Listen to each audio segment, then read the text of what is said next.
know him. He's Mr. Vijay Kumar of India Pride. And he has done more work in bringing many of the stolen sculptures from various parts of the world. I don't know how many of you know him. He has done tremendous work in the field of bringing many of the stolen from America, from France, from various other countries. So, and then we have got a number of people, both elders and youngsters also. Thank you, sir, very much for giving me an opportunity to speak to all of you. I don't find any lamp to light the lamp, but we can invoke him, Deep Jyoti, Param Jyoti, Deep Jyoti Janardana, Deepo Hartu Me Paap, Deep Jyoti Namostude. Friends, it is a pleasant personal pleasure and privilege for me to come to Chennai, my good old Madras, where I had the privilege of working almost for 2.5 years. And then I was transferred on a punishment to the western coast of India. And the sin I had done was that in 1990, on 15th of December, while the Ram temple issue was hotting up, some of the scholars of JNU and Aligarh Muslim University tried to misguide the people and misguide the country. So the Professor B.P. Lal, who was the excavator of Ayodhya, he came out with his own version and contradicted them. I was a government servant at that time in Chennai, in Madras. I was a deputy superintending archaeologist under my Dr. B. Narasimhaiah. He was the superintending archaeologist. I gave a statement stating that I was part and parcel of the excavation team of Professor B.P. Lal. We have got a number of things associated with the temples, and we are pretty sure that there was a temple below the mosque. That was my mistake. And then I questioned the communist historians of those periods, and I said they don't have any kind of domain competence to speak on a subject which is purely technical. That is archaeology. They are all historians. They don't have any domain competence. And then I also added that Ayodhya is as important for Hindus as Makkah and Medina are for Muslims. Hence, Muslims should willingly hand over the site for the construction of the temple. For the Muslim community, it is simply a mosque associated with Babur.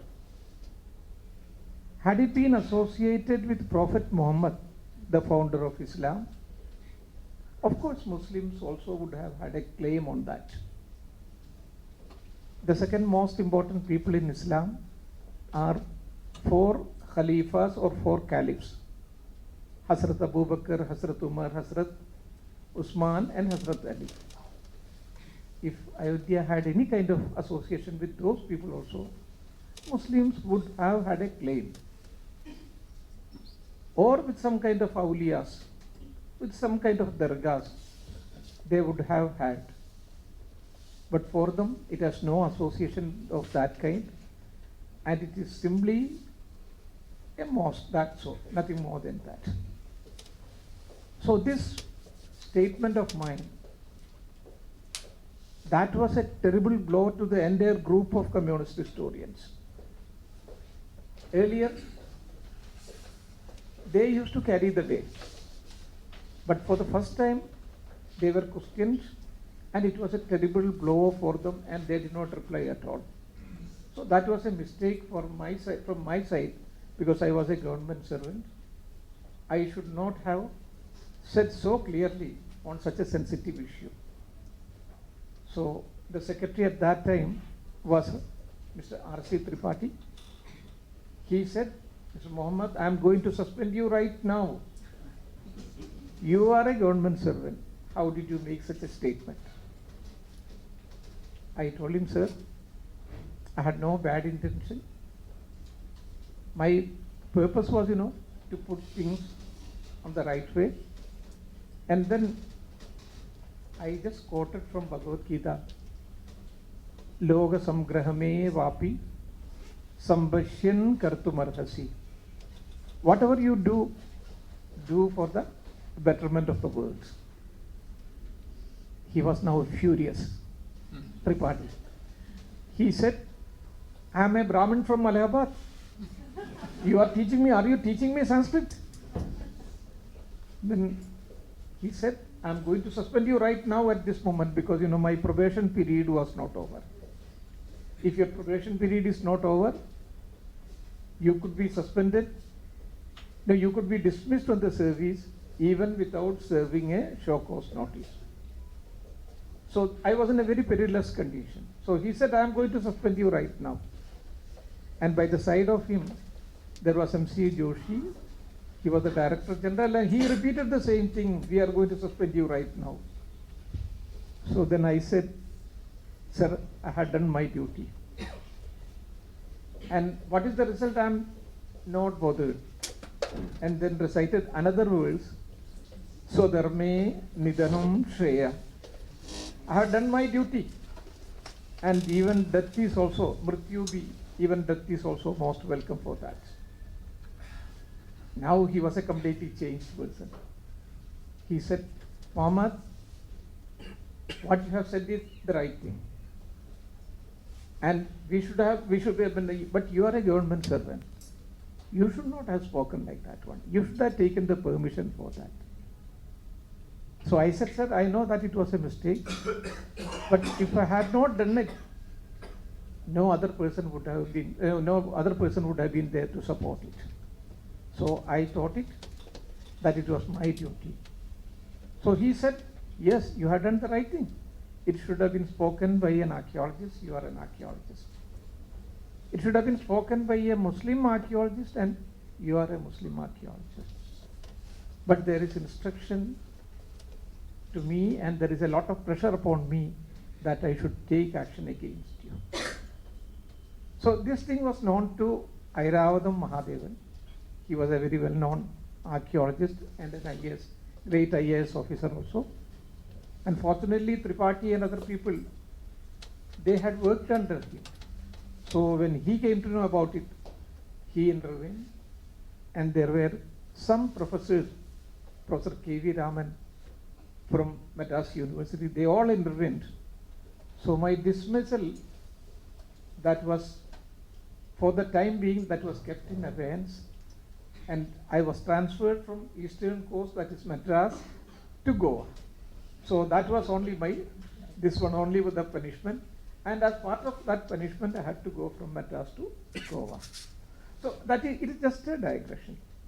But today I'm going to speak to you not about this Ayodhya issue. I'm going to speak to you about the conservation work which is going on in different parts of the country. Because mostly an archaeologist's job is to, number one, exploration and excavation like Ayodhya. And then again various other sites, because I had the privilege of excavating Ibadat Khana, the place where Akbar had invited people from all the religions, Hindu, Muslim, Christian, Jews, Jains. And then ultimately he evolved a new religion known as Deen Ilahi. There was a Christian chapel also which Akbar had built. And then so many other things. But I'm not going to speak about all those things, excavations and other things. I'm just going to speak to you about Chambal Valley and the conservation of the temples, challenges of the conservation of these temples in Chambal Valley. Chambal Valley, as you all know, it is almost 5 1,000 kilometers of area. It is a completely barren land. A maze of barren land, and here you have got huge dunes and dunes and dunes. Can we just shift to this one or PPT? We'll have to put out the light.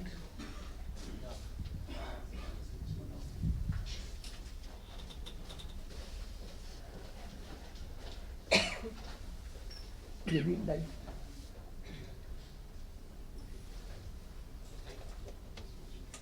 Light off Karvi.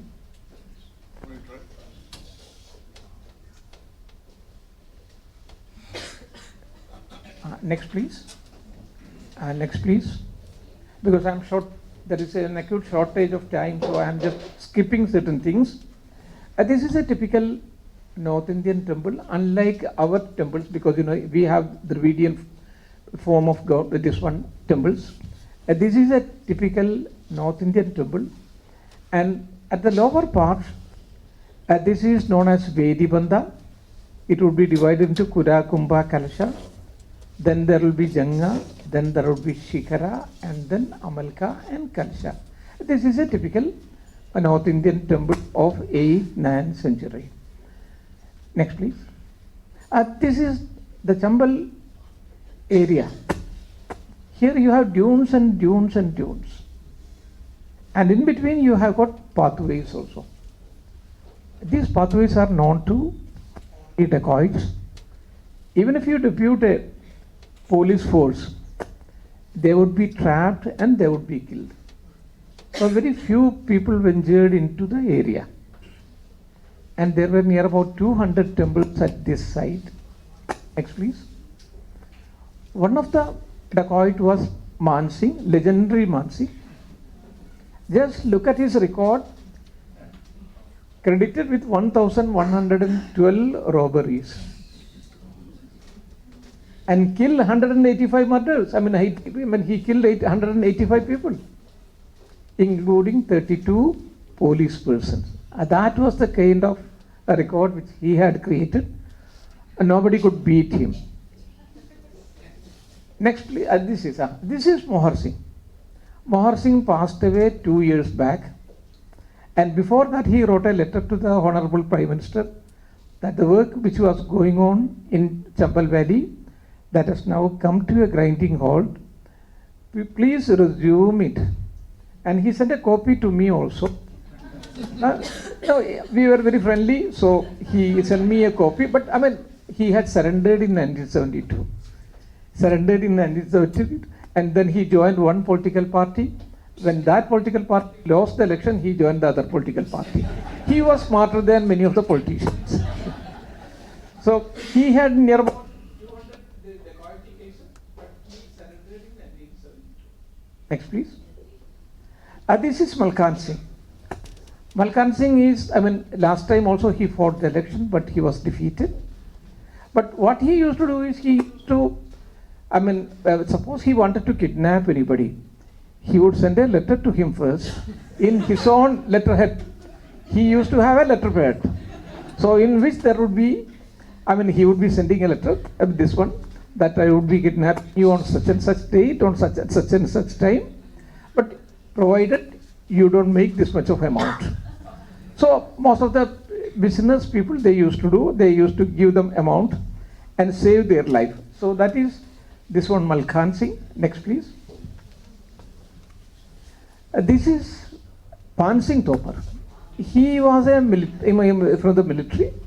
He had the military background also. And then he was an Olympian also. He participated in the Asian Olympics.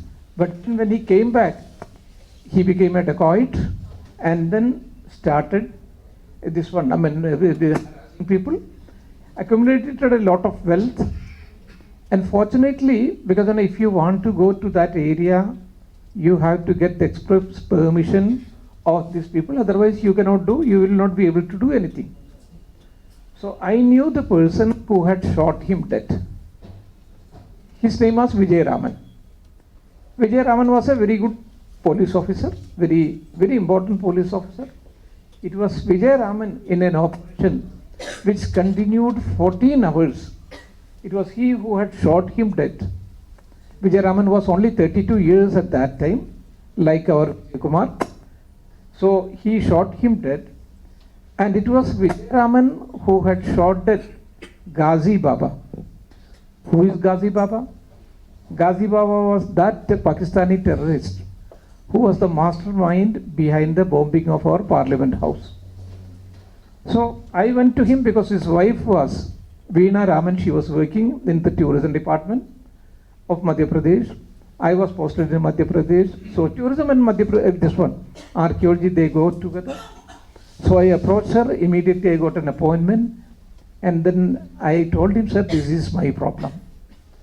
So he knew that I am very, very sincere. And he still keeps, even at that time also, he had many contacts with dacoits. So what he did is, he gave an instruction through his own group of people that Muhammad is my own man. He is coming for the conservation of the temple. He is not going to pass on your own secrets to the police. And that is rest assured, because that is one thing. Informer. If they know that, you are an informer, then next day your dead body would be hanging from the nearby tree. So that is how they used to deal with these people. So he said, I take guarantee for that one. Muhammad, my man.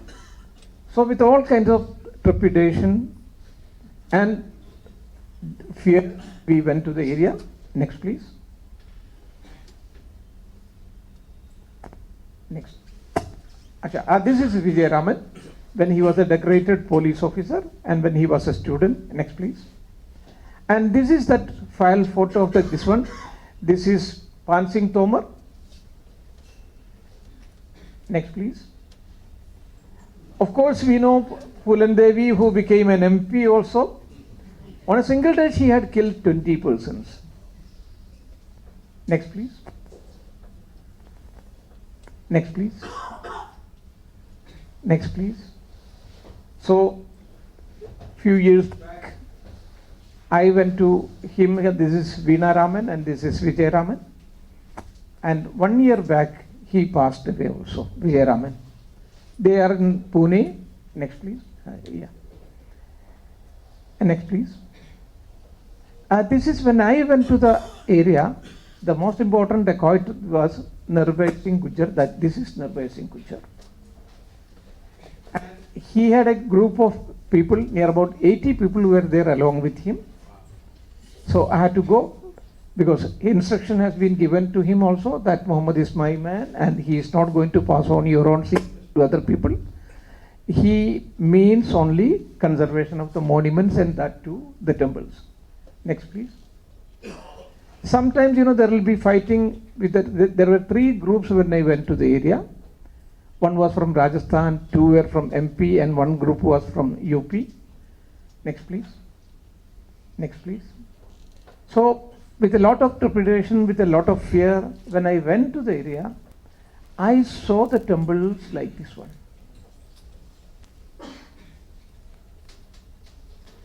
In a huge earthquake, the entire temple town had come tumbling down like a pack of cards, without sparing anybody to narrate even the harrowing details of the story. It was in such a perilous condition. This is only one photograph, only one frame. Next, please. Just look at it. The way things are lying down. I know there was a temple here where the tree is now. How do I know? Because I look at close look at it. Here you can see one step. Where I have written A, there is one step. That means there might have a temple here. Here there is another step, 3C, but there are no temples. Now, my problem is, you have to put a tongue in each and every stone and press that stone to speak to you. Ask the question, where were you when the temple was standing? And then you have to reconstruct them as it was during the 9th and 10th century. This is a very great task. something which is not possible to do. But now you have to take up the challenge. Next, please. Just look at another temple. It is about to crash down. Any moment it can fall down. Next, please. So the problem was, how to deal with things. I had previous instruction that I should not remain there after 4 o'clock. So before 4 o'clock, I had to leave the place. So what I did is, I gave instruction because there were some surrendered dacoits working with me in Bhopal also and also at Bateshwar. So I gave them instruction that you be here and remove all the trees and the bushes and other things, and let us see how things will work. And then only you would be able to put a tongue in each and every stone. So when we remove the tree, it was looking like this one. There are only 1 or 2 temples standing like this one. All others have completely perished. Next, please. Next, please. A few more shots. So now this is a very frightening look for an archaeologist or an architect, because he has to put this question to each and every stone and then reconstruct them as it was. A gigantic task. Next, please. An English traveler, when he saw it, he said, "This is the biggest jigsaw puzzle I have ever seen. The biggest jigsaw puzzle I have ever seen, that is cave in Mandir." Next, please. Any moment it can come down.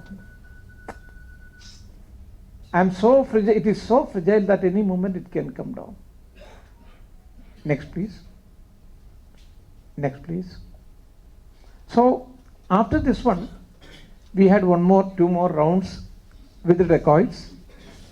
Now we have to take up the question and take up the conservation work also. And it is going to be my Satyamangalam forest for the next many years. But we were all skeptical because you are not like Nakiran. You don't have any other contacts. You have to deal with them directly. So we had 2, 3 more this one rounds. It's a kind of human engineering. That human engineering, if you are able to do it, then you can do the engineering of the temples also. Otherwise, you would not be able to do it. So we saw this area. Now I came to the conclusion that this was the entrance gate to the entire area. They don't have any kind of gopuras like ours. There will be a small entrance. So what is this one? It's the lowest part of a pillar. When we excavated at Ayodhya, we also got a pillar base like this one. So this is a pillar base. Okay, that is fine. And then where is the pillar? You have the pillar here. And where is the stone on the top of that one? That is here. And on the top of that, this is here. Everything is lying there itself. We are very fortunate. Since it was infested with the dacoits, nobody had the courage to lift anything from here. Otherwise, things would have been completely lost. So we are very fortunate that way. So then now the question is, you have got only 1 pillar, and how can you have a gateway? So what we generally do is that if we are not getting any answer for that one, we look at God and ask him, "Ishwar, please tell us a way out of it." But an archaeologist is not like that. He looks down below, Mother Earth, and then he excavates the thing. So when I excavated this portion, next please.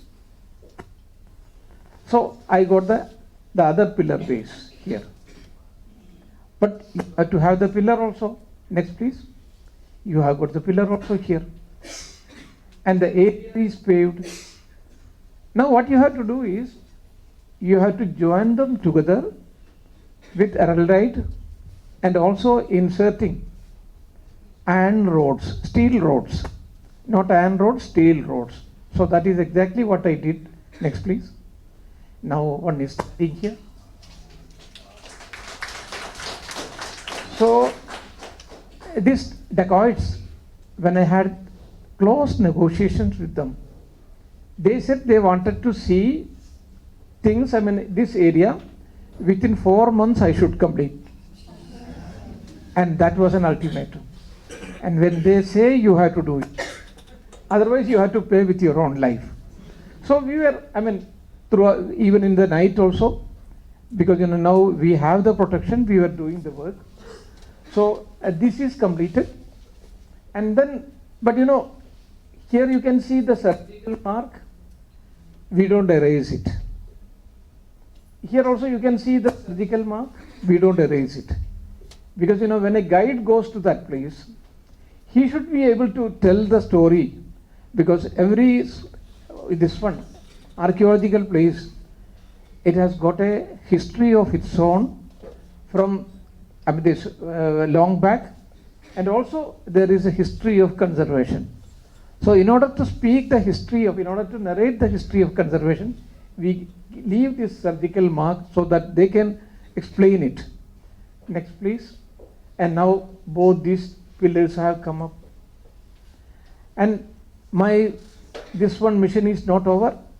They have given me that this also should be 1, 2, 3, 4. These also should be conserved within 4 months. So we brought down, first of all, what we have done is we documented it both photographically and also with drawings, brought them down.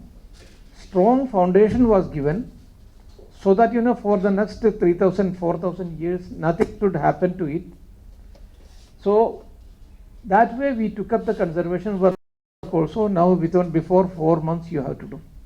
Next, please. Just look at it. Within 4 months we have been able to come. They came because mostly they are on the horses' back. And sometimes they will not use the horses also. And whenever this group they moves, there will be a pilot party in the front portion. And that pilot man, he came to this area and he was completely mesmerized by the conservation work. And then he spoke to his master, that is Nirbhay Singh Gujjar, Sardar. They call them Sardar.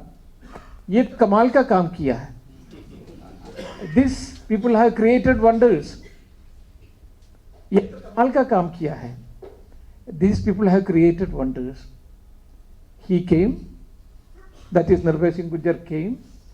So he was blown off his feet. He tried to smile, but he could not smile because he had killed a number of people. He could not smile. He could only smirk. Then he said, ये तो चमत्कार का काम है. And this is miraculous work. ये तो चमत्कार का काम है. So this was a kind of certificate for us, and now we can move on. Next, please. So you have what was the condition earlier, and now what is the condition. Next. This is another temple. So most of these temples were Shiva temples, and there were 60% were Shiva temples and 40% were Vishnu temples. So Shiva temples, that Shiva would be having Jata Makuta, Jadi, Charmi, Shikandi cha Sarvanga Sarva Pavana, Harishcha Harinachascha, Sarva Buddha Hara Prabhu. It is ultimately he who destroys everything. Shashudam Shiva Machudam. If there is anything everlasting, that is Lord Shiva. So then we came to this temple, whether it is a Shiva temple, Vishnu temple, or some kind of Brahma temple. Inside there was nothing. Then an archaeologist, he has got his own way of making out it. I looked at this innocuous small split, small gap. That gave me the answer. It is elongated. That means it is Nandistan. It is the place for Nandi. And The Amalka on top, it is lying down. I recited the mantra, Vahanam Vrishabho Yasya Vasuki Kandabhushanam Vame Shakti Dharam Deva Vakaraya Namo Nama. Recited the mantra, took a pradakshina of this temple. There was a slopey side this way. When I looked toward this slopey side, I could see a small, beautiful Nandi waiting for me, looking at me as if he was waiting for me for the last 1200 years. A very small, beautiful, and then we ceremonially lifted him and then kept him inside this gap, and he was perfectly sitting. Next, please. So now the temple has been conserved. You might be asking, where is Nandi? Wait, please. Next, please. Just look at it. Small, beautiful, cute Nandi. What is he looking at? He is looking at Kailash, where both Shiva and Parvati are sitting. And he is listening to that Om which is coming from Kailash. What is Om? Brahma, Om Tad Vayu, Om Tad Atma, Om Tat Satyam, Om Tat Sarvam. So Om is everything. So he is looking at that Kailash. Now he has been given his own position. He is very happy now. Next, please. You can just compare. Next, please. These three parts are lying there itself. Next, please. I took up the work. Next, please. Just look at it.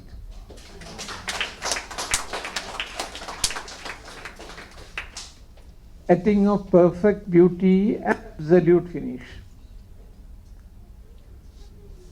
Next, please. Next, please. And now, look at this one. It looks like the setting of an English horror story. Dracula, jaise. And then we took up the work. Next, please. Just completed. A gem of rare workmanship. A gem of rare workmanship. Next, please. Next, please. One day I was just walking over this one. At that time there was no GPR survey, ground penetrating radar survey was not there. I was just walking over that one. But an archaeologist, he has got his own way of, survey is there in his own mind. Now the survey was conducted there also in Gyan Vapi also, recent one. So while I was walking, I could feel, there were 3-4 temples below my shoe. And when I excavated the area, next please. First of all, I got these 3 temples from there, and then I conserved it, it became like this one. This temple is this one. And all these 4 temples, it has come out of this debris. Because if you are an archaeologist, you have certain connections with the Mother Earth. And your mind, that travels through the fascinating labyrinth of this one Earth, and then find out what is hidden there. Initially, there was a shortage of water. And the dacoits also faced this problem acutely. So they had to go to the nearby village. So I said, that you can get water in this area itself. And then I completely surveyed the entire area and came to the conclusion that here we would be getting water. Next, please. So when I removed this tree and this tree, I not only got plenty copious amount of water, but 3 temples also I could excavate it from the debris. Next, please. Next, please. And now you are going to get water from here. But for that, I called all the dacoits, small dacoits were there, other people, and they were now working with me because, they said they wanted to quit this one dacoity business, and they wanted to join, and I employed those people. And I said that we are going to get water from here, but this will not be chambal water, because if you are drinking chambal water, there is a belief then you would also turn into a dacoit. So I said, we have nothing to do with that kind of chambal water now. We will invoke all the great rivers that has been mentioned in Rig Veda. In Rig Veda, there is a Nadi Sukta. In that, it has taken the names of seven important rivers, and this is known as Sapta Sindhu. And it says, Imam me Gange Yamune Saraswati Shutudri Somam Sajada Parushnaya. I invoked all those rivers, and I said that you are a witness to this thing. We are going to get water, and these people are now going to lead a reformed life. And they all came, they stood. Next, please. Just look at this, the copious amount of water. And their comment was, Man changa hai to katoti mein Ganga. If your mind is pure, Ganga ji would be at your doorstep. Next, please.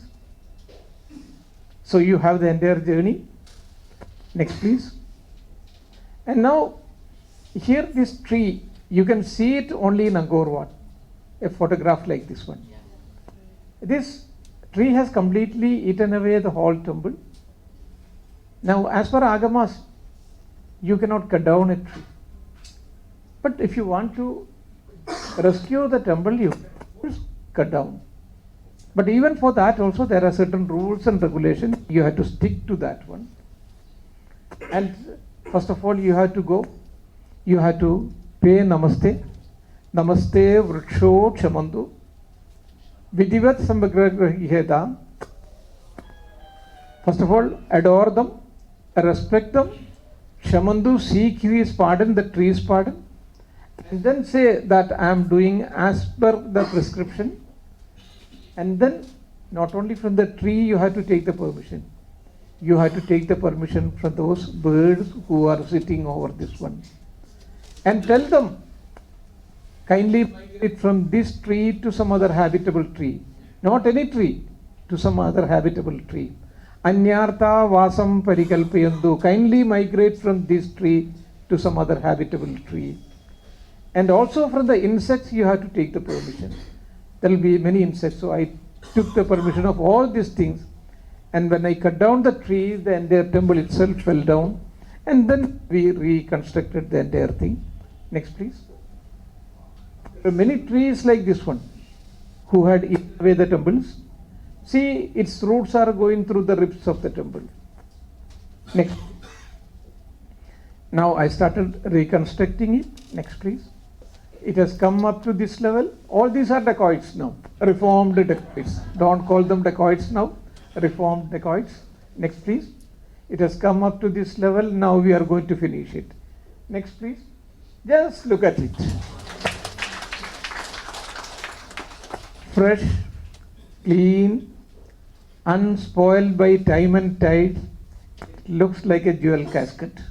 Beautiful jewel casket. Next, please. Just look at it. Compare it. Next, please. It was in several fragments. Another temple. Next, please. Work is going on. Next, please. It has come up to this level. Next, please. Now it is completely finished. Next, please. Next, please. So you had seen it like this one, and we have made it like this one. Next, please. And this is going to be the biggest conservation challenge. You have, the steps are there, so you know there might have been a temple. And the prices are just lying there. Just lying there. So there, I counted it, there were 6 temples like this one. So by taking this one fragments, we are just to reconstruct 6 temples. You might have heard about, you know about that phoenix, a mythical bird, which once it is dead and gone, it comes out of its own ashes. So So similarly, these temples, they would be coming out from its own ashes, and then they would be standing and saluting you. Next, please. Next, please. So I removed the trees first. So here in where we have written A, you are going to have 6 temples. B, you will be having 8 temples. C, you will be having 6 temples. So 20 temples are now going to come up right before your eyes. It is not any kind of this one jadoo. Next, please. My people started working. Next, please. We regularly inspect it. Next, please. 2 temples have been almost completed. Next, please. You can compare it. Next, please. It is only 3 temples, but I had promised you 6 temples here. Next, please. Just look at it. Now, 4th one has also come up. 5th one, please. Just look at it again. The 5th one is there. And now we have to conserve this area also. 6th one, please. Just look at it. Yeah. Wonderful. 3, 4 temples, 6 temples.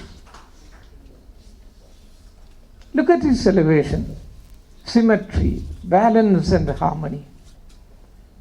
Very perfect temples. Divine in conception and sublime in execution.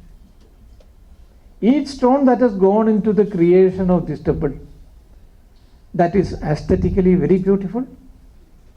And then it was cut and polished like a sparkling diamond with facets. And then that stone was crafted into second one, second into third one, third one into fourth one.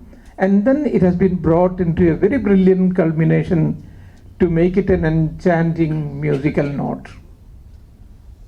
A musical note of Ilayaraja? No. Tyagaraja? No. Tansen? No. Then who? The real Brahma himself, who is not only Nada Brahma, and he is also the Vastu Brahma. So that is, these 6 temples standing right before you. Next, please. Just look at it. You had seen it like this one. And it is out of that we have made these 6 beautiful temples. And 8 temples are not going to come here, and 6 temples here also. Next, please. Just look at it, the backside of it. Next, please. Next, please. Next, please. Now the 8 temples, 1, 2, 3, 4, 5, 6, 7, 8. And we have to conserve this area also. Next, please. All these are dacoits, but reformed dacoit, don't call them dacoits now. They are all reformed people. Next, please. Just look at it. Even if you don't believe in Shiva, even if you don't believe in Vishnu, if you are here at this place, you would believe in all the gods and goddesses. You can see Lord Brahma, Lord Shiva in his cosmic dance here, casting his magical spell over the universe. Next, please. And if you are excavating this area, you will be getting a number of temples from here. Next, please. Next, please. These 3 temples, next, please. Completed. Next, please. But there are 6 temples here. Next, please. Next, please. And if you are excavating this area, you will be getting a number of temples. I have been able to complete only 80 temples. And this is Hanumanji. Dacoits, before going for any kind of dacoity, first of all, they will do puja here. So only after getting the sanction from the god, Hanumanji, they will go for the dacoity. And when they come back, before distributing the booty, they will come and they will submit everything here. And then they would be equally distributing it. Next, please. And this temple, I saw it like this one. Next, please. It is now like this. Next, please. You can just compare it. It was like this and now it is. Next, please. And the other area, by using these temple stones, next please, we have been able to, all these are, fresh temples. But the parts were lying there, we had to do piecing together work. Next please. Next please. Next please. And many of the dacoits, smaller dacoits, they joined with us. We started paying them. And now the most important dacoit, that was Nirbhay Singh Gujjar, he wanted to meet me directly, but I had no faith in him because he could go anyway. So I was just trying to avoid meeting him directly. But one day I was moving from one place to another place, and he knew that I had lesser confidence in him. So he knew it very well. One day I was moving from one temple to another. So when I reached this place, I saw a man smoking. It was not within the temple, but in the premises. So I asked him, "Aapko sharam nahi aate? Aap mandir mein bidi P रहे हैं. Are you not ashamed that you are smoking in a temple area?" He looked at me very contemptuously because I did not know who he was. He looked at me very contemptuously. He did not say anything. But I was always keeping this surrendered dacoits with me so that if anything goes wrong, there will be there to help me and rectify things. So they just came forward, caught hold of my hand and told me, "Sir, aapse kuch mat kahiye. Please don't speak anything to him." So that was an enough warning for me. I knew that I am in front of the biggest dacoit of the area. You just cannot run away. And I sat at his feet. Next, please. So this is that temple where I met him. But before that, I was excavating this area. So when I excavated, I got that pragara, that is the compound wall, and the steps also for going up. Next, please. He was smoking. Very coolly he was smoking. And I asked him, "Aapko sharam nahi aate? Aap mandir mein bhi. Are you not ashamed that you are smoking in a temple area?" He did not say anything. And then it was like this one. He was sitting here. Next, please. And he was sitting here and smoking very coolly. So when I encountered him, and then I came to know that this one, Nirbhay Singh Gujjar, because I had seen his interview in iTech channel. So you just cannot run away because the entire area has been covered by his people. Even otherwise also I am very small and I cannot run away at that speed. So I just sat at his feet. There was no other way. I just sat at his feet, engaged him in a discussion. I told him, "Sir, all these gods and goddesses, Brahma, Vishnu, Mahesh, and all of them, they are safe and secure is only because of you. Otherwise, they would have been either in America or in Paris or in England or in some other places, and there would have been the need of another Vijay Kumarji to bring them back." So he liked it, he relished it very much because all the gods and goddesses are at his mercy. It's only because of him they are here in India. He liked it very much. And I further continued that neither the collector nor the police officials, they would not be able to do the kind of work which you are doing. It's only because of you that we are able to complete this work. And I said in future also, because without you we cannot do anything. So he liked it very much. And then I told him, there is a God has got a purpose by sending you to this place. There is something behind it which an ordinary person cannot see. So he became very curious. what is the purpose of he being sent to this place? He became very curious. I said, all these temples, not only here in Madhya Pradesh, but also in Rajasthan, in Gujarat, in Uttaranchal, this has been constructed by a very powerful dynasty known as Gujjar Pratihara dynasty. They were in the 8th and 9th centuries. They ruled the middle part of India.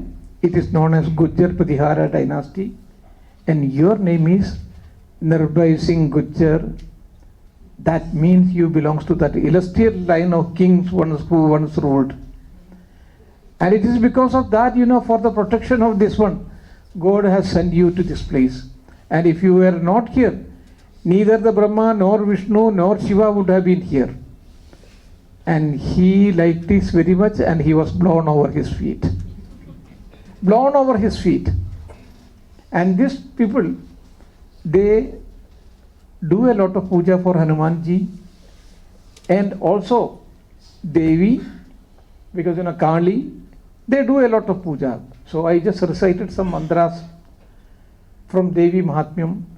Mahishasura Nirna, Shavidatri, Varade Nama, Rupam Devi, Jayam Devi, Yasho Dehi, Disho Jahi. So atmosphere became very calm and quiet, and he also supported us. But he was able to, he knew that his time is now running out, because the Madhya Pradesh government and Uttar Pradesh government and Rajasthan government, all these three governments, they had come into a pact. They had made a task force now in order to gun him down, and he was running from places to places, from pillar to pillar, and he had originally 80 people, but now only 4 to 5 people were left out. So he was running, and he told me that I would be shot at any time, because his younger brother was shot dead.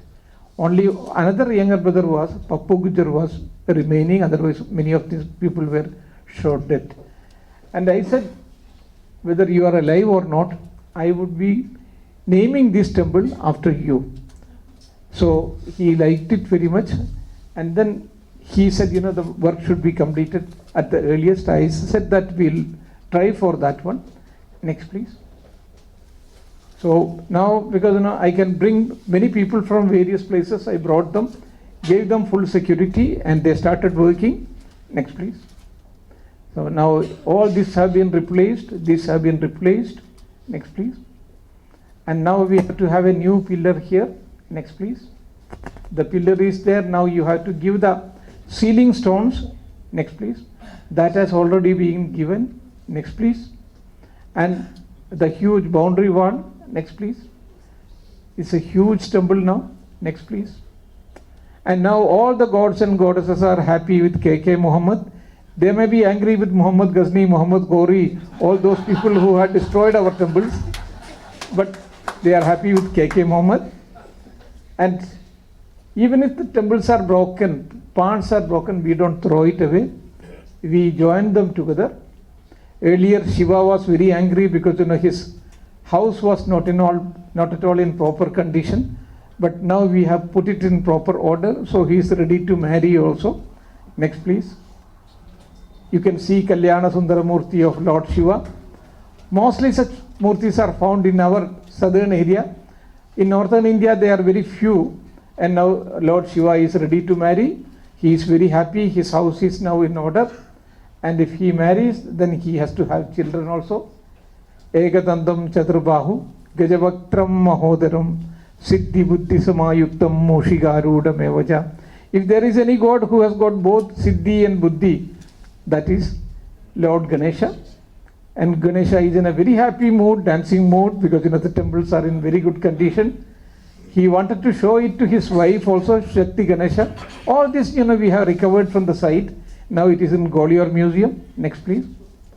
And this is Yashodhara Scindia, the younger sister of Vasundhara Scindia of Rajasthan. So one day she called me, Muhammad, you have been doing a lot of work, but you have not taken me to that site. So I told her, madam, because I cannot take you to the place. It is fully infested with all kinds of dacoits. And if you are kidnapped, the blame would be on me. So I don't want to take you to that place. So then, once these people have been shot dead, because within 1 month, Nirbhay Singh Gujjar was shot dead. And then I took her to the site, and she was our tourism minister also. She has got a very good, understanding about the archaeological sites. And she asked me, what do you need from my side? I said that there is no road to come to this place. So she immediately, a very powerful minister, she immediately ordered and told me that you have to see the quality of the roads also. Next, please. This is Jyotiradityas India. Of course, they were at that time on the two lines of the political divide, but now they are together. And he was also, Jyotiradityas India ji was also extremely helpful. You tell them, speak to him, this is your problem, immediately he will ring back. So that was the kind of support I was enjoying from him. Next, and he used to admit it in the open meeting. You give Muhammad 100 rupees, he will make it 1000 and give it back. Next, please. So you had seen it like this. And we have made it, next please, like this. Now there is a traffic jam of temples. There is a traffic jam of temples. Next, please. And what I have done is, before leaving the place, all around I have made a very beautiful garden also. And people are now thronging to this place. Tourists from all parts of the world are now coming to the place. You had seen it like this one. Out of this, what we have done is like this. And that too, within 4 to 5 months, we have been able to complete it. And you know what is the cost of it? Anybody can guess? It is only within 2 crores of rupees I have done this work. Next, please. Next, please. You had seen it like this one. Next, please. And now it looks like this one, Georgian. Next, please. Next, please. Next, please. And he knew that his end is coming, and that came. It was within 1 month of, because I met him in the month of October, and within November, on 7th of November, he was shot dead. Next, please. And only his brother was alive, one Pappu Gujjar was alive. If he kidnapped any school teacher, they used to extract 15 to 20 lakhs of rupees. That was their rate.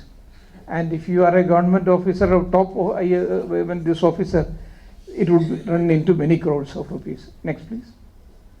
So then, because once he was shot dead, as long as he was there, nobody had the courage to come there and mine the area. But once he was shot dead, the mining mafia, people from all political groups, they came, they started rampant mining, and the precious preserves of the nature was completely, blatantly, it was completely taken, viciously plundered by those people. I wrote to so many people, but they were all getting money. And there was one minister, his name is Lakshmikant Sharma. I wrote to him. I thought that he was a former RSS person, so he might be having some love for this one. But he was the biggest beneficiary. So he told me, Muhammad, aapka wo letter nahi mujhe. He did not get my letter. I sent a second letter, and he said, then I went to him, I did not get your letter, Muhammad. So that was his typical reply. And then I did something which again a government servant should not have done. But I thought that there was no other way but to do that one. I wrote a very strong letter to Sudarshan ji. Who is Sudarshan ji at that time? He was the chief of RSS at that time. I wrote him a letter, what Muhammad Ghazni and Muhammad Ghori had done during the medieval period, and the same thing is being repeated by the BJP ministry of Madhya Pradesh, because BJP was ruling there. He took, the greatness of the person is, he took immediate action. He pulled up the chief minister. The next day, police was rushed to the area. There was an exchange. The other people was, this mining lobby, it was fully armed. There was an exchange of fire. Finally, the police was able to stop them. Next, please. Next, please. And this was the letter which I had written to this one, Sudarshan ji, next please. And immediately, Ambika Soni, she was our Minister of Culture in Delhi. She wrote a letter to this Shivraj Singh Chauhan, who was the Chief Minister of MP. Next please. And Shivraj Singh Chauhan wrote back, yes, earlier it was going on, and now I have deputed police person, and they have been able to stop it. But the last portion of it was against me, that action should be taken against me for writing a letter to Sudarshan ji.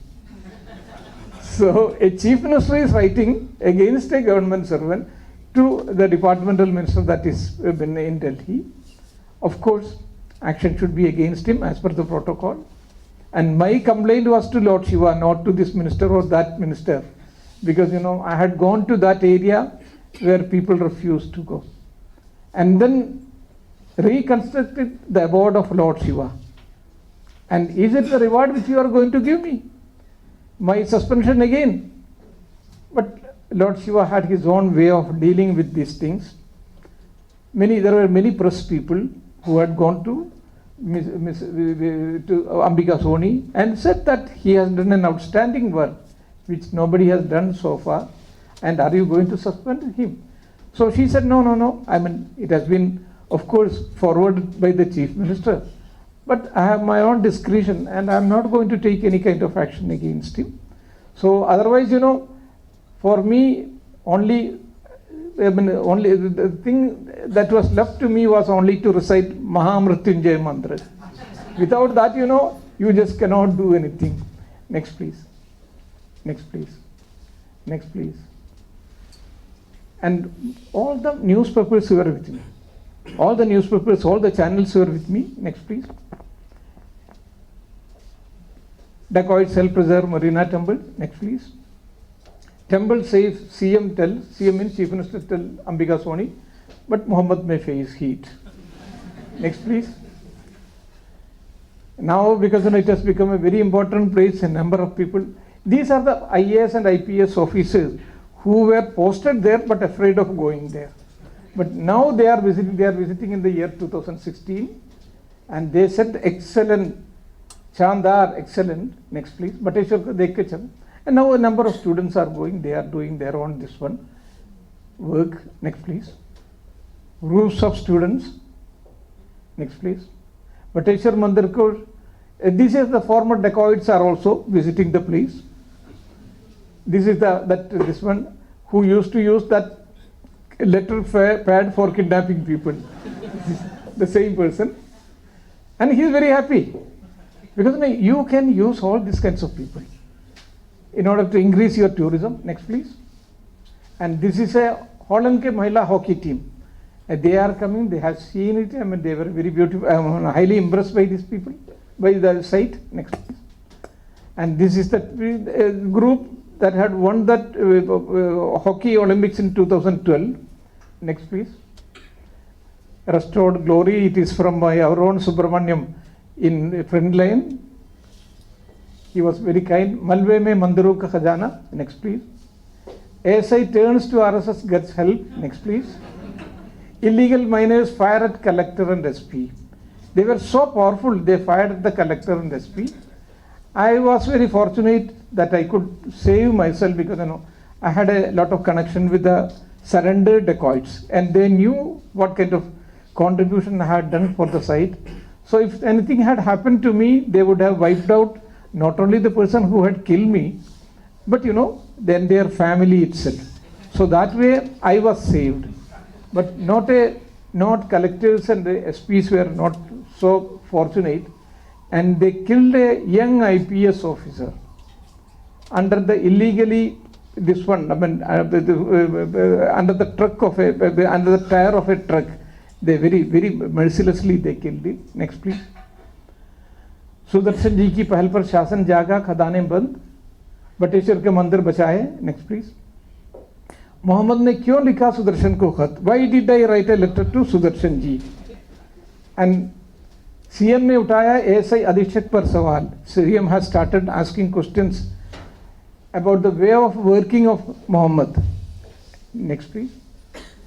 IPS ki hatya. This young IPS officer of 32 years, he was very mercilessly under the truck. They this one brutally they killed him.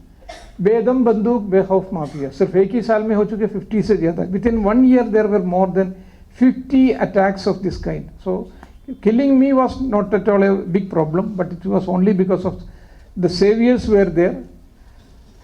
IPS ki hatya. Next, please. I got international award for this one. Award for this one. Next, please. Many awards came. Next, please. Of course, it is the Reach Award from Chennai, Ravi, Sam, and other people. Yes. Next, please. Later on, the CM also realized his mistake, and he declared an award for me. I could not go because by that time I was in Delhi. I was in charge of Delhi, so the French president was coming to Qutub Minar. I had to receive him. So I deputed my wife, and she went and received it. Next, please. And this is that Mohar Singh, who had killed 80 people, and now he is writing. 2 years back he was this one. He died. Next, please. Before that, he wrote a letter to the Honorable Prime Minister, but nothing happened out of that one. He sent a copy to me also. Next, please. And I was completely disappointed. For the last 9 years, nothing was happening. BJP government speaks a lot of things, that with the glorious civilization and everything, but they did not do anything. I was very highly disappointed. Then one day I received a phone call from a very important person. This is, as you all know, this is Mrs. Sudha Narayan Murthy of Infosys. She told me that Muhammad, I have been hearing a lot of things. These are her sisters and sister's husband. And they would like to go to the place. And I said that I can take you to the place. So she asked me whether the coins are still there. So I said no, and all of them have been liquidated. And even if there is one or two, you don't have any problem. So we went to the whole area, and she's standing there at the side. Next, please. Went to the whole area. He went to the Hanumanji also. Next, please. Next, please. Next, please. Next, please. We had a small, a lunch at the side. Next, please. Next, please. And Madam said, what do you expect from my side? I said that there is one Vishnu temple. What is the time? Any? 7:20. So I think within 5 minutes I'll wind up. So I said that there is one Vishnu temple. The government is not done anything at all. Now since the last 9 years, nothing has happened. And Madam gave 4 crores of rupees for the entire site. Next, please. It is this monument Madam has taken up. Next, please. Any moment it can come down in a very perilous condition. Next, please. And we started working. Next, please. It has come up to this level. And we are raising this one stones. These are simply stone for a person. But for us, it is the real God itself is now going up.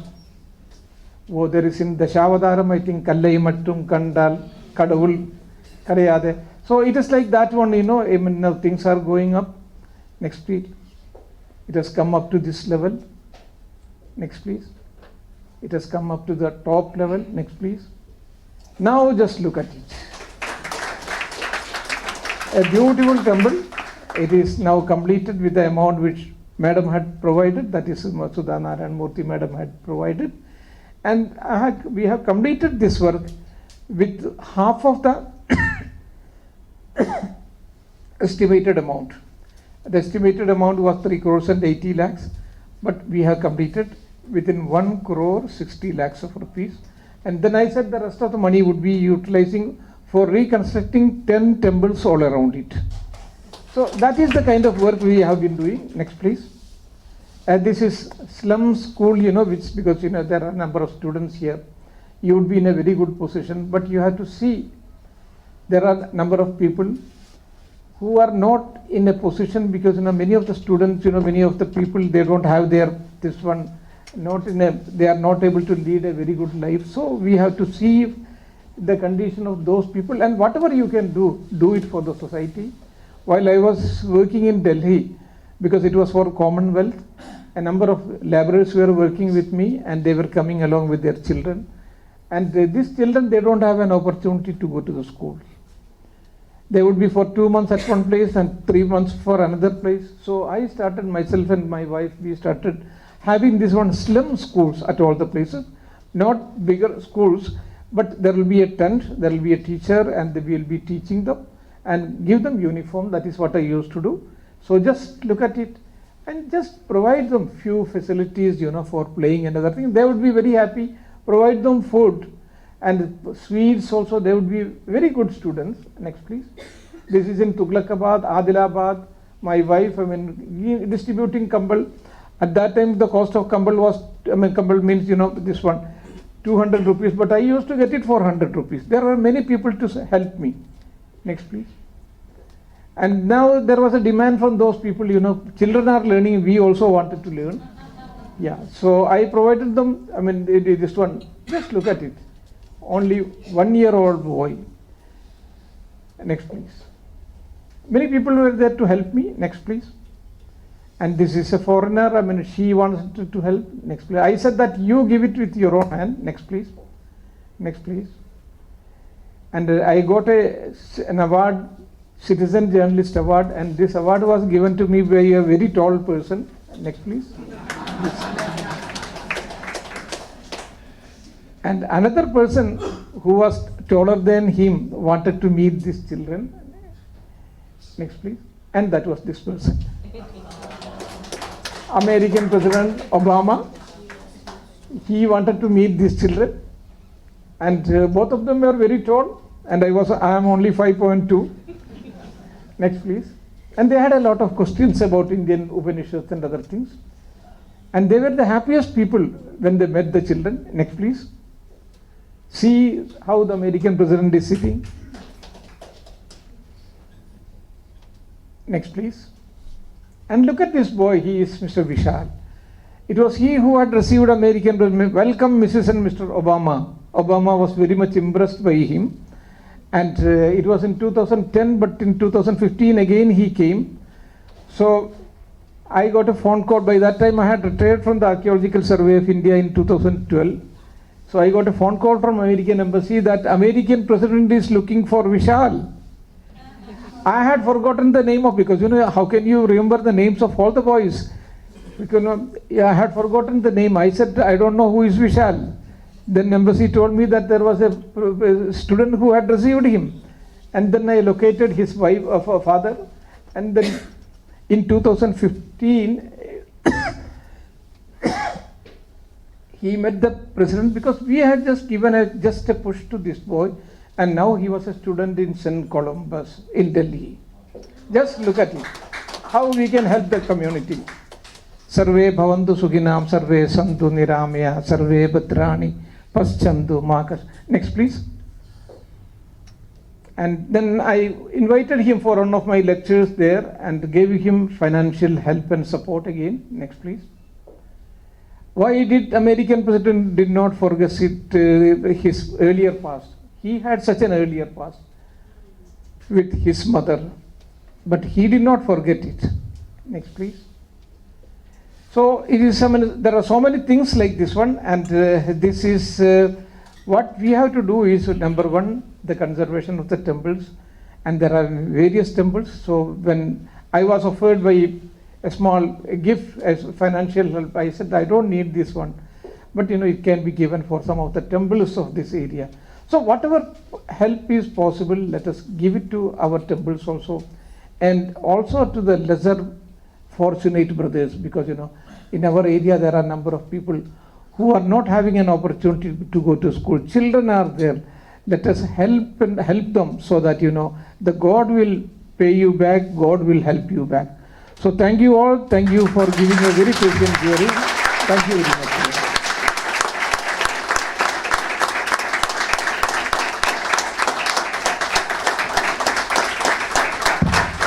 The great mansion, the palatial mansion of Vishwanatha was brought down to a huge debris collection, and it is believed that that night this king here in down south, who was once upon a time a part of the great Pandya empire but now reduced into a small ruling dynasty, had a very interesting dream wherein Vishwanatha appeared and requested him to construct a mansion in the south of India because his house was brought down and he along with his wife and 2 children are on the streets, and he said, I am on my walk, I am on my way, taking refuge in the south of India.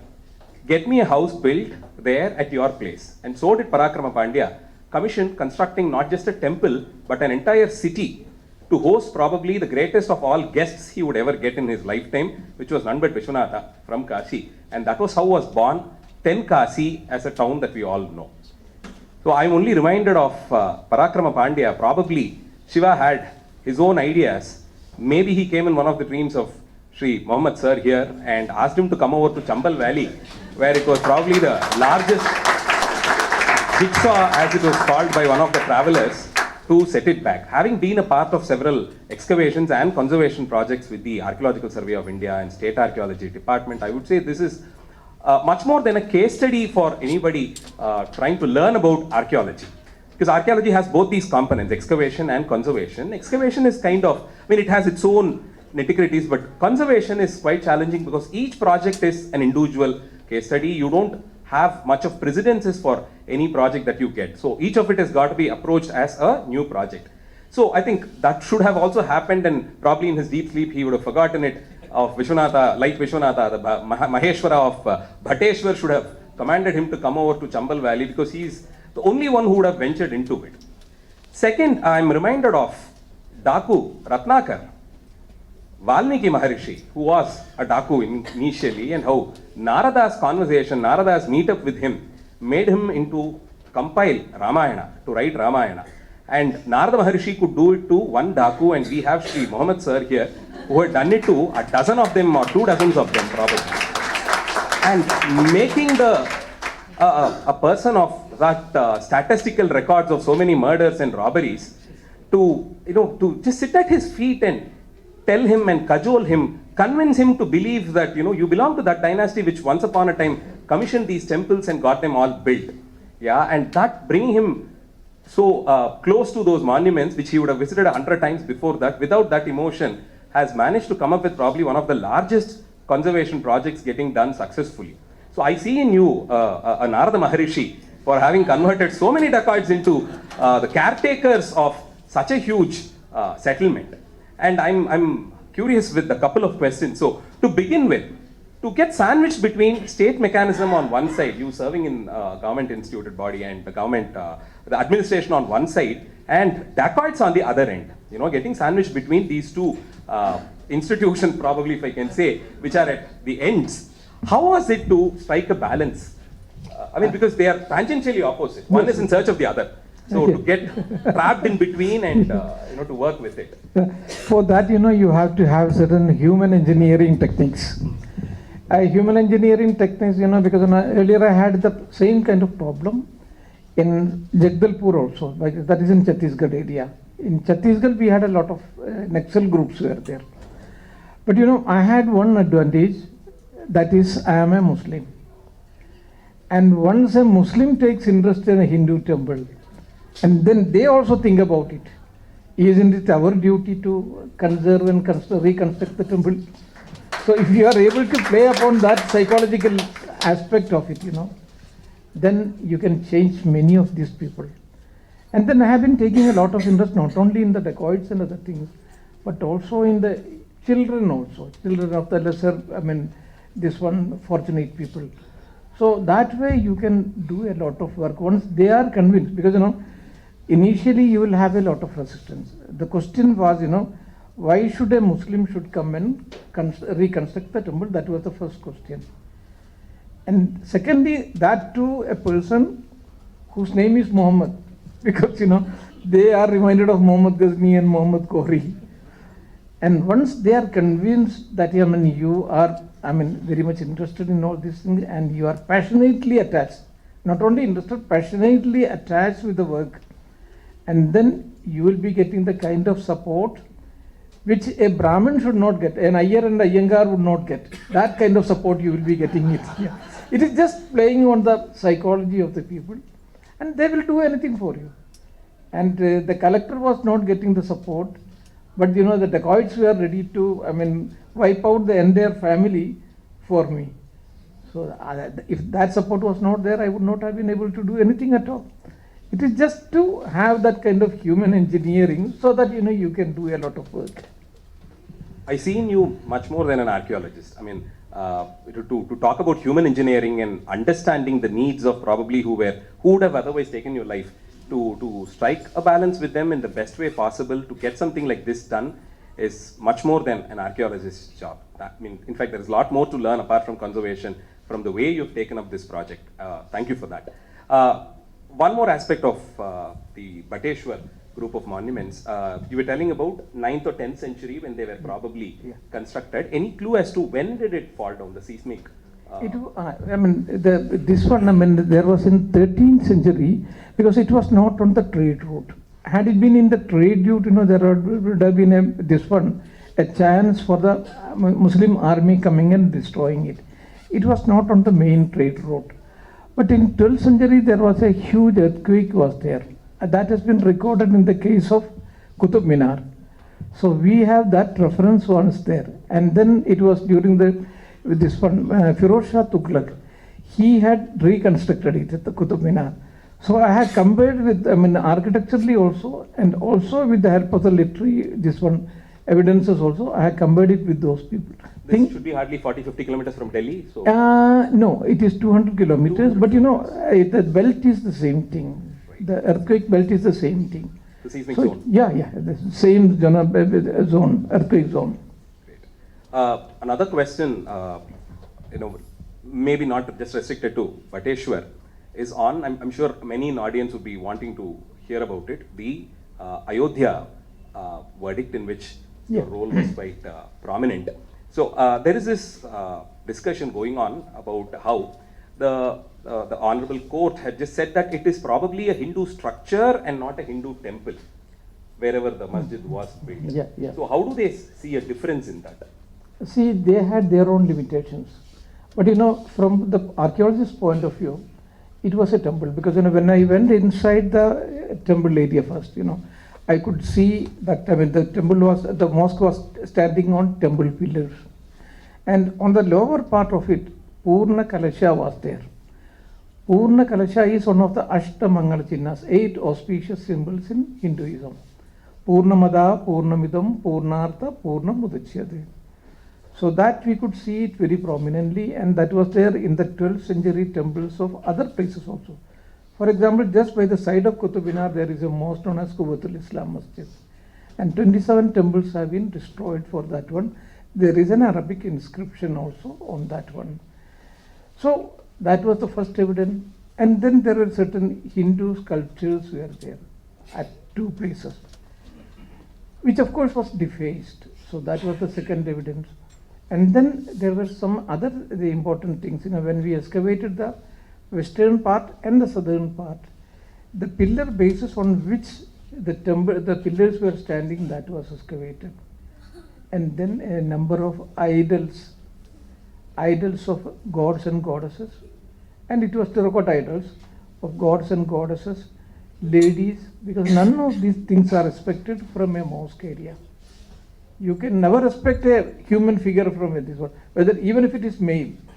And here you have got a number of terracotta idols of ladies also. A lady drummer was there, and then dog was there, serpent was there. All these things are available. So it was on the basis of that one, Professor Lal had come to the conclusion that there was a temple below the mosque. But it was not a very big problem at that time. It was 76, 77. But what this communist historians did is, that is JNU and Aligarh University. They went to the press, then they gave a statement that Professor Lal and his group had excavated the site but did not receive anything associated with the temple at all. So that was a fake False statement, totally false statement. Because they had a lot of press connection with the English press at that But time. Professor Lal's report was not published by then. No, but Lance, because he is a very, very considerate person. Many of the things that were required for the for the academia, that is one thing, and he did not want to provoke the entire country by publishing the material.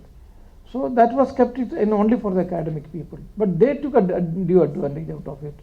And Professor Lal had to defend himself. No, we have got a number of things. These are the things which we have been able to excavate it. So I came in support of him.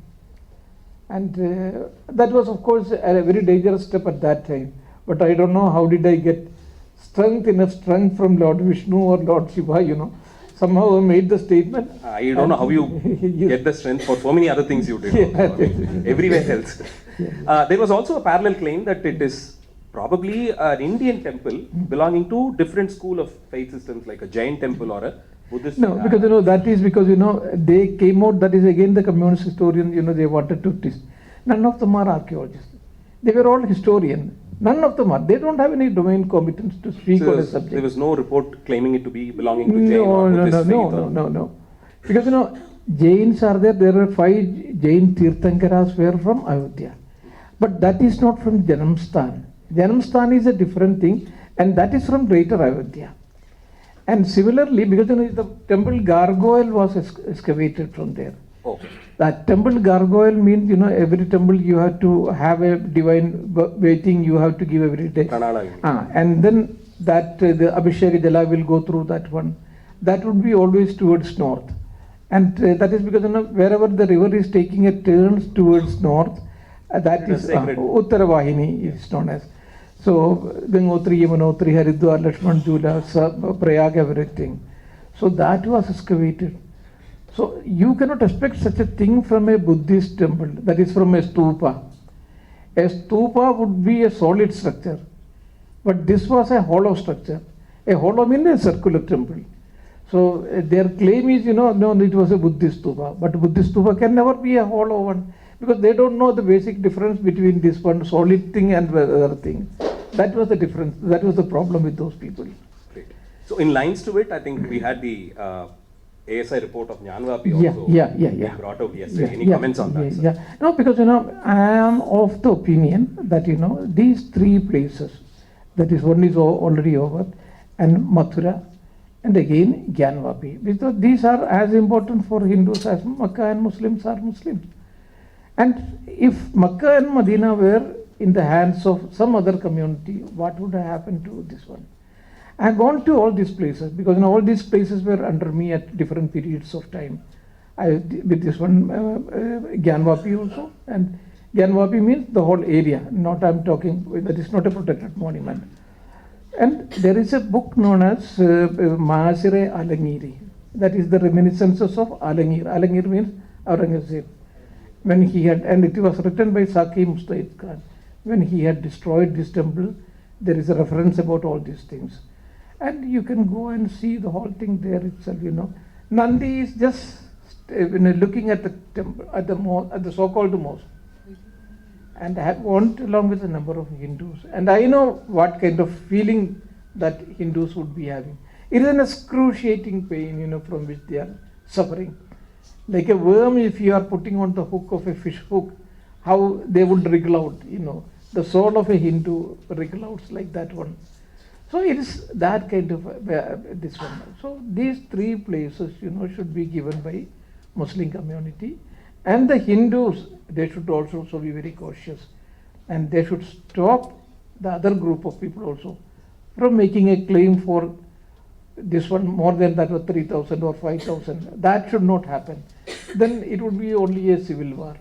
And even now, Hindus are also going, this has created a lot of problem, making a lot of unwanted claims that we had Pushpak Vimana at that time. totally unscientific things, and there is an even educated persons also. We knew surgery at that time. Without anesthesia, we knew surgery. We had internet at that time. Or even Taj Mahal was a Hindu palace. I mean, anybody who knows architecture, and they say that it is of 11th century. And 11th century, there was no arch here. There was no dome. And Taj Mahal's dome is a double dome, which came to India only after 1526, So this kind of extraordinary claim, unwanted claim, unfounded claim, now the Hindu community has also started making. But it's all because of this Ayodhya and this one, Gyanvapi issues. So let us come together, both the communities. Some outstanding problems are there. Muslims should admit the fact that when they came, they have destroyed a number of temples. That is, I admit it openly, yes, they had destroyed. But that was a different century. It was a medieval century. And today's Muslims are not responsible for that. But I hold the present day Muslims also responsible for it the moment they try to justify that barbaric act of 12th century. Then I say that you are also equally responsible. And we should come to some kind of understanding on some of the important issues, that is these three, and Hindus should stop there so that we can bring both the communities into one single harmonious zone, and let us reconstruct a very stronger India. That is what we wanted. That is a very socially responsible,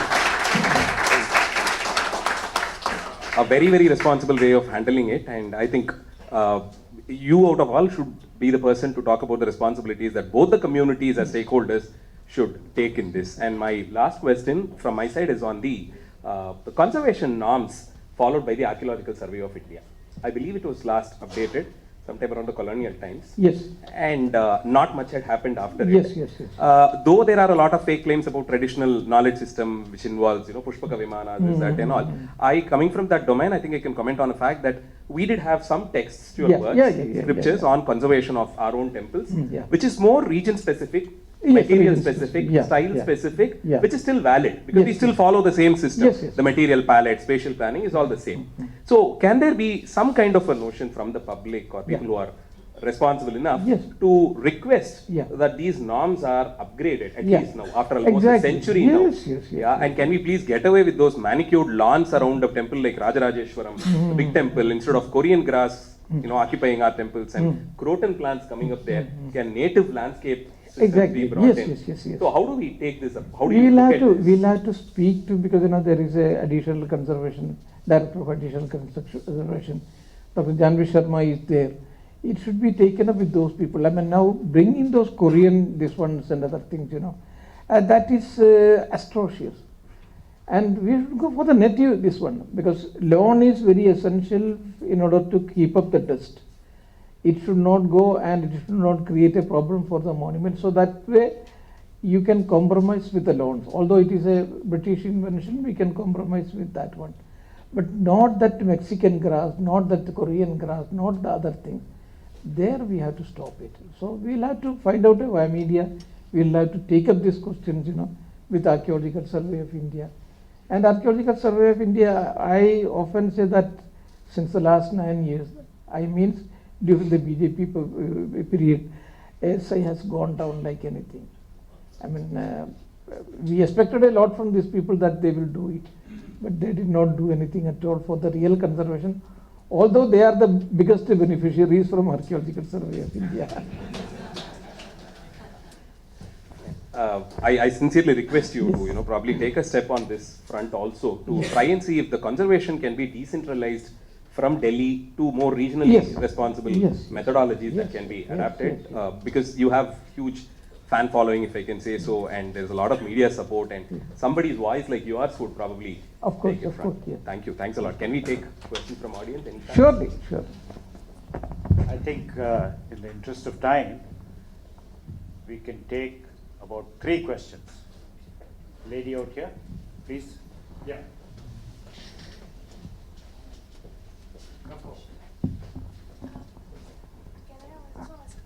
Thank you, sir. That was a really wonderful talk. My name is Anupama. I am a research scholar from IIT Madras.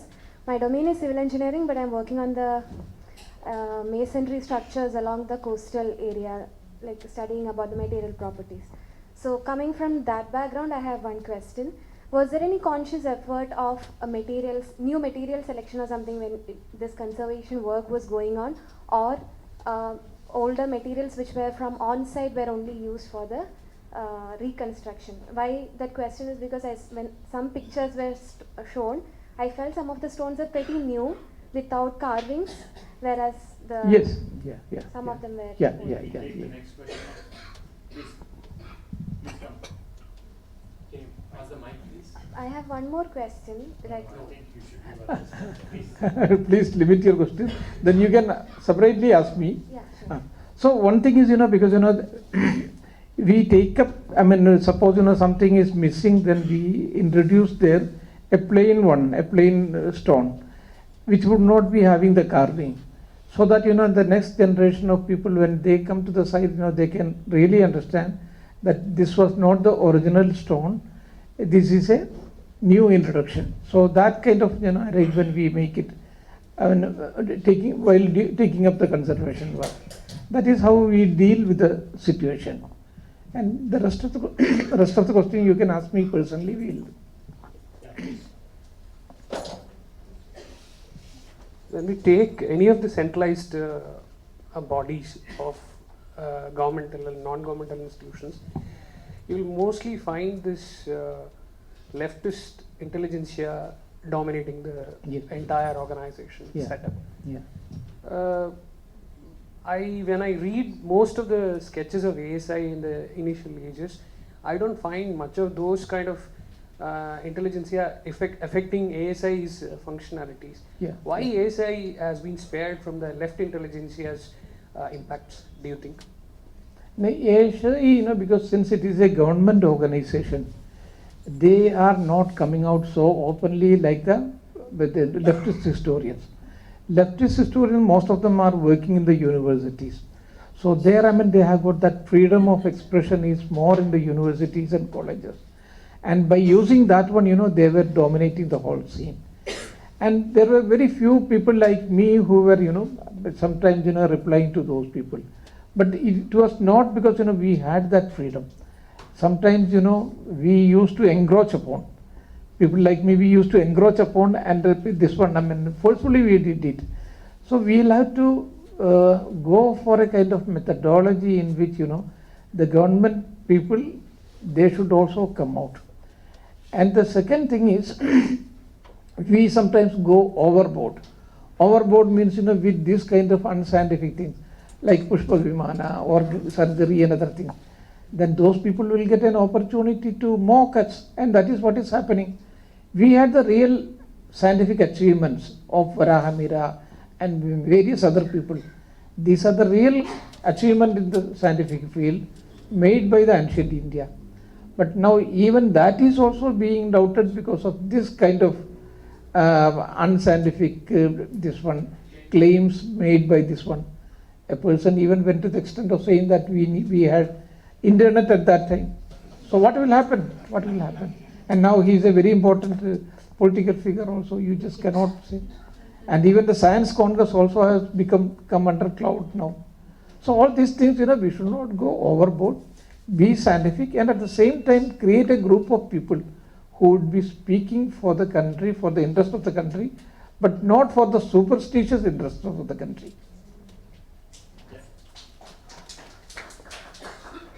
Last question, please.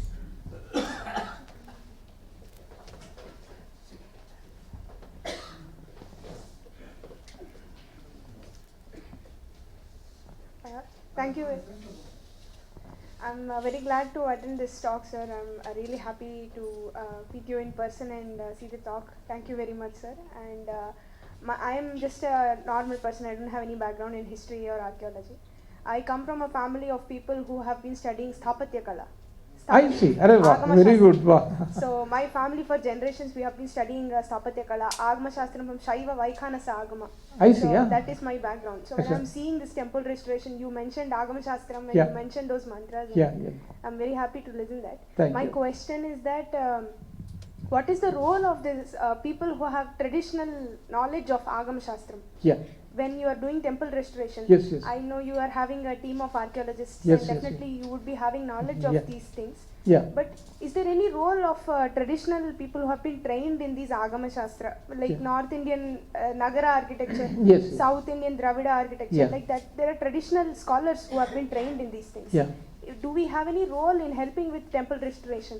Is there any chance we could join hands in restoring? Yes, of structures? course, because, in North India, of course, in Gujarat, it's a living tradition. In Gujarat, it is a living tradition. In South India, in Tamil Nadu and in Andhra Pradesh, it is a living tradition. Partly in Kerala also, it's a living tradition. But in the main part of the northern India, it is not a living tradition. So we have to train people. Of course, we have got this one, treaties are there. Treaties like, Samrangana Sutradhara is there. That was in 10th, 11th century. And before that, Mayamata was there. And then many other texts are there. So we are using all these texts for understanding the structures. And even for the different parts of the temples also, I have been using that one. And Samrangana Sutradhara is very important because in Madhya Pradesh and other area, Samrangana Sutradhara is used. But that was mainly from 10th, 11th centuries. These temples were before that one. So we had to follow this Mayamada. So these are the way we are using. But unfortunately, there are no traditional houses as we have got it in South India. So that is the biggest problem. So I had to train the people also for that one. But if you people are there, to come to northern India, you are most welcome. There are many temple the works are going on, and we have to have that kind of this, interaction also between north and south. I am from Kerala only, not from, but I have become almost a North Indian. On that front, if I can add in, I think it's high time ASI, a body like ASI also involves local public with Yes, traditional knowledge yes, systems. yes. All of them cannot find place Yes. officially, in the payrolls of ASI probably, but having them as a team of experts, Yes. with some commitment towards restoration, Yes. will also strengthen their own belongingness, Yes, the yes. love that they would have for the structure. I think ASI can start doing that Can for do. specific conservation projects, hiring local experts in the set fields, especially with rich Yes. traditional knowledge system like what she claims. But you have to have that kind of ministers who have got a passion for the subject. And unfortunately, since the last 9 years, it's very poor, very poor. I think every other problem boils down to that. Yes, well down to that one. So let's have the last question and we finish. Vijayji, the great man, who has been doing a lot of great service.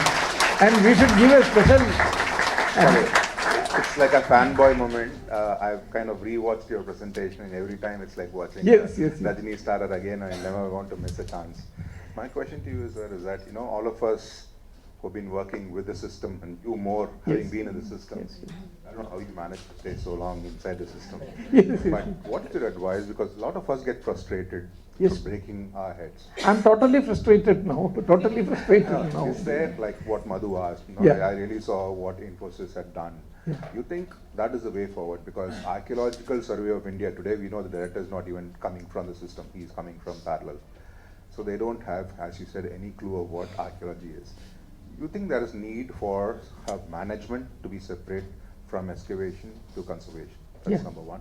Yeah. Number two, I need somebody from your team to do something about the Kanji Kailasanathar temple and the pathetic restoration in the name of renovation that's done.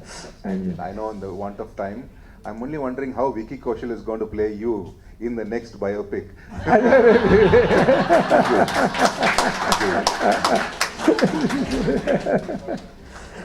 Thank you, Vijayji. We will have a personal discussion about all these things, because there are so many things involved. That is the biggest problem. Totally disappointed with the whole system. But during my time, I have been often breaking the systems, because that is the only way how you can function and you can deliver things. I have been often doing that one. I did not take permission from Delhi and other places. I used to have my own system and got a lot of land for the various monuments in different parts of the country. Once it goes to Delhi for permission, then it would never come. So I used to solve it at my own problem, at my own level. That is the only way it is possible. So I'm sure